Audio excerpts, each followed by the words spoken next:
चलिए दोस्तों बात करते हैं एक और नई क्वेश्चन के बारे में। इस क्वेश्चन में एग्जामिनर ने कहा है एक व्यापारी किसी वस्तु के अंकित मूल्य पर 10% की छूट देता है और फिर भी 20% का लाभ कमाता है। यदि यदि इसका अंकित मूल्य 800 रुपये है तो वस्तु का क्रय मूल्य क्या है, ये एग्जामिनर ने मुझसे पूछा है। तो देखिए पहली बात तो ये समझिए कि अंकित मूल्य क्या होता है। अंकित मूल्य का मतलब क्या होता है कि एक आर्टिकल था, उस आर्टिकल पे एक फिक्स रेट लगा दिया कि वो इतने का ही बेचेगा, तो उसे हम लोग मार्क प्राइस बोलते हैं। बट मार्क प्राइस कभी कभी सेलिंग प्राइस भी होता है। अगर लिखे हुए रेट पे ही वस्तु बिक जाती है तो वो मार्क प्राइस भी और सेलिंग प्राइस भी दोनों कहलाता है। बट अगर वो उस पर कुछ छूट देता है और उसके बाद उसको बेचता है तो छूट देने के बाद जो वैल्यू आती है वो क्या होती है, मेरी आपकी विक्रय मूल्य आता है। तो इसी लॉजिक को यूज करके हम लोग इस क्वेश्चन को सॉल्व करेंगे। पहले हम लोग मान के करेंगे, फिर इसको डायरेक्ट करेंगे जैसे एग्जाम में करना है।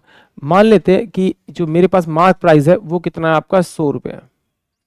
अब वो कहता है कि भाई इसको डिस्काउंट दिया, कितने का डिस्काउंट दिया, 10% का उस पर छूट दे रहा है।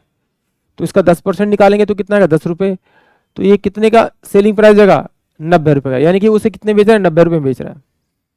अब 90 रुपये में बेच रहा है तो उसे प्रॉफिट हो रहा है, कितने का प्रॉफिट हो रहा है उसे, आपका 20% का।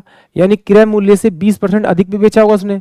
तो यानी कि 90 इंटू में 100 बाय में अगर मैं 120 करूं तो ये मेरे पास में क्या आ जाएगा, मुझे क्रय मूल्य मिल जाएगा। तो इससे ये गया तो 3 तियानु 3 चौक 12 यानी 25 तिया 75।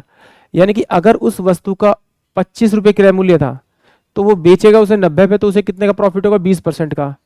और 90 की जगह अगर वो 100 पे बेचेगा तो उसका क्या आ जाएगा, ये एमआरपी प्राइस आ जाएगा, यानी कि अंकित मूल्य आ जाएगा। बट एग्जामिनर ने अंकित मूल्य दे रखा है कितना, 800। तो इस 100 को 800 बनाने के लिए किससे मल्टीप्लाई करना, 8 से मल्टीप्लाई करना पड़ेगा। तो इसी से डायरेक्ट आप इसे मल्टीप्लाई कर दीजिए। तो 8 पंजे 40, ये आपका 4 हो जाएगा। 7 8 56 और 56 और 4 60 हो जाएगा। यानी कि वो उसके लिए उस वस्तु का जो क्रय मूल्य होगा वो 600 रुपये होगा। यानी कि ऑप्शन डी जो होगा वो इस क्वेश्चन के लिए करेक्ट होगा। बट इसे एग्जाम में करना कैसे, एग्जाम में कैसे करना है आपको ये देखिए। एक्चुअली टोटल जो एमआर प्राइस दे रखा था वो 800 दे रखा था, उस पर डिस्काउंट कितना दिया उसने, 10% का। तो यानी कि रिमेनिंग बचेगा आपका 90 बाय में 100। अब ये बेच रहा है कितना, 20% के प्रॉफिट पे। तो आपका क्या कर दीजिए, 100 बाय में आप 120 कर दीजिए। तो ये आपके पास में आ जाएगा सीपी यानी कि कॉस्ट प्राइस।